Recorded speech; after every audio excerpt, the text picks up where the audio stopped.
Hello everyone, my name is Hasif Aiman and I'll be talking about my favorite movie. Before I start about talking about movie, there are some aspect of the movie that I would like to address to the audience. Well, what makes a really good movie is most likely is about the story. The plot line has to be interesting or perhaps something unexpected. Sometimes, well, some people may argue that a simple plot line can be good. There are some good examples like Max Fury Road.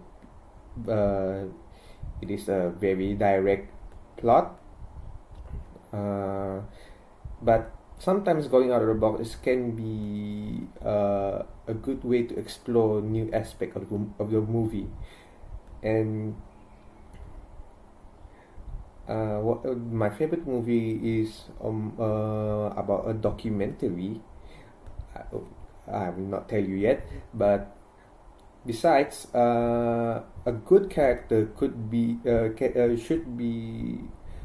a solid aspect of a movie to make a good one, because making a character looks real makes a good makes the plot feel real as well. And the graphics is very secondary, but if the plotline is already that good, the character is already real, the graphic can enhance the value also of the movie also.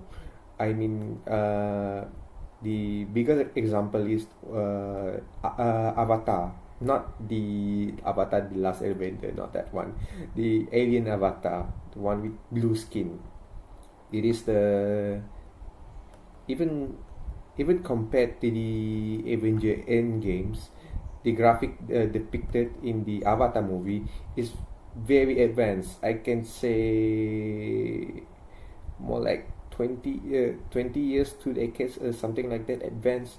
It is a magnificent graphic and a sight to behold. So having said everything about what I want in the movie, my favorite movie is What We Do in the Shadow, directed by Taika Waititi and Jumaine Clement.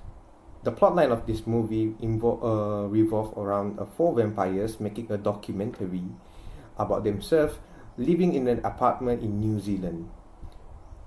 These vampires, they are the first one are called Viago, Deacon, Vladislav, and Peter. Each of these vampire has came from different cultures, have and have some sort of age gap around them. The Viago is came from the Victorian age, where the being a gentleman is a big thing. Deacon was is a merchant from Europe, and Vladislav is a warmonger, which is some sort of a parody from the Blood of Impaler. And Peter is one of those classic vampire from the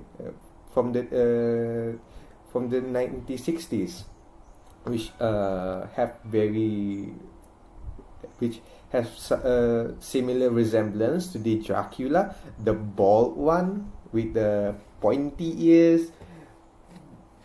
And the documentary is how do they manage in modern life while living together. In this film, all vampires have some sort of supernatural power. It is including levitation, hypnosis, and ability to transform into an animal. Each vampire have their own purposes. The first one, Viago, he lived in an apartment with his flatmate in New Zealand in order to search for the love of his life, which he met in the 1910s. Viago is also the dandy one in the in the flats. He like to dress up. He's very polite, and he's kind of very sweet to his victim before he kills them. Vladislav, though, he is a bit of a pervert. He is a very powerful vampire in his prime. He has able to very powerful hypnosis ability, and all of a sudden he already lost of his power due to a creature named the Beast, and ever since then he was very weak and haunted by his memory of the Beast. Deacon, however, is the youngest of the vampire, which is 183 years old. He's not a merchant actually. He's a hawker. He carried around his wares in the Europes until he is turned into a vampire by Peter, an 8,000 years old vampire who behave like a feral animal. Each night, Viago, Deacon, and Vladislav, they often dresses up and go into town to kill a human of their choices. Well, at the town, they found other vampires who were searching for their victim as well, and sometimes Deacon, who have a human familiar, also known as scratch the euphemism, more like a human slave. A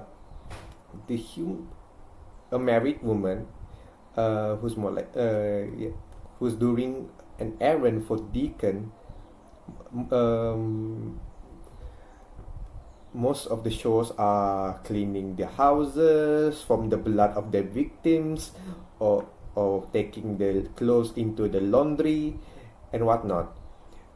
But why does this married woman do this job actually? Because Deacon promised him immortality by giving her vampirism, but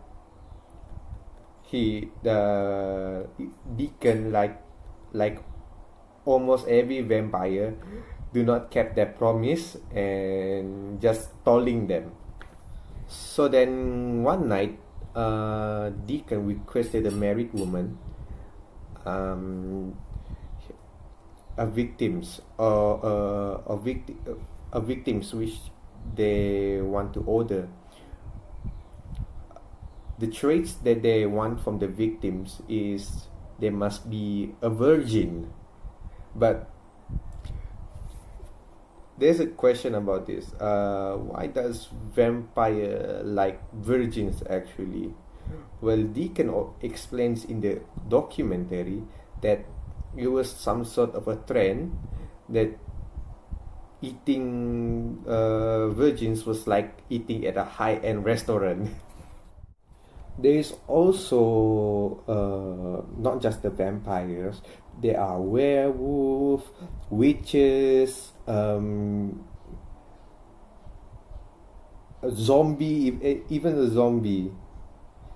They sometimes gather around in an event called the Unholy Masquerade and started dancing around. It's like a prom, something in that line.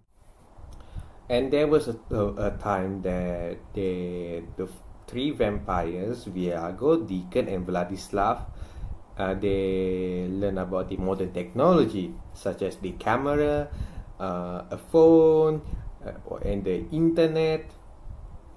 And they like love it and try to keep up with. They find it hard to keep up with the technology, but they still enjoy it otherwise. This movie has gone, What We Do in the Shadow has gone out of the way to try depict vampires as a ridiculous creature that cannot keep up with the society, because it is sometimes at some point this is true. Being a vampire who lives centuries they may struggle to keep up with the modern trends, technology, even especially after the globalizations. And s- um, mo- and this is not like one of those very serious movie like Blaze or worst of all Twilight. It's not something like that. This movie has very excellent review in the IMDb. They got 7.2 over 10 over 10. Uh, in Rotten Tomato, 96%. Metacritic, uh, 7 7.6 over 10. And even in Google Play Movie, they got 92%, which is a very good review for a documentary about four vampires living together in a house. Uh, well, as I said just now, the this movie took a different approach in depicting a vampire. Well, and it is proven to be successful compared to those of a Twilight, Blades, and whatnot. This is a very unconventional, can be proven to be successful as well. It is good to explore to some undisclosed area actually. Sometimes it ends with success and it's failure, just like a film directed by Christopher Nolan, Tenet, is a failure as well. But it's a but such a film is an unexplored area, and it is quite refreshing approach actually. He may he might have failed in this movie Tenet, but sometimes failure gave a paved way to a success. In the next film, some reviews from the top critic like J.R. Jones, which he said, "I am so sick of vampire, I have to pound a stake into my own heart not to have watched this. But it turns out to be a pitch perfect spoof of MTV's The Real World and a slight satire on millennial slackerdom." There is also a good review from Thelma Adams. Darkly, agilely funny, and the mockumentary about four nocturnal blood-sucking flatmates in Wellington, New Zealand reduced me to a quivering love zombie. It's a mid-TV real-world hammer horror with a nod to Christopher Guest. This film has taught me things about the vampires genre. It is a threatened genre with because the lacking in creativity. But with this film, it is a of fresh air for the genre itself, and this is from exploring possibilities in the in making of a film. I think people should do this more often in searching for possibilities and thinking about it, about uh, about doing it and get the consequences. I think that's all for me. Thank you.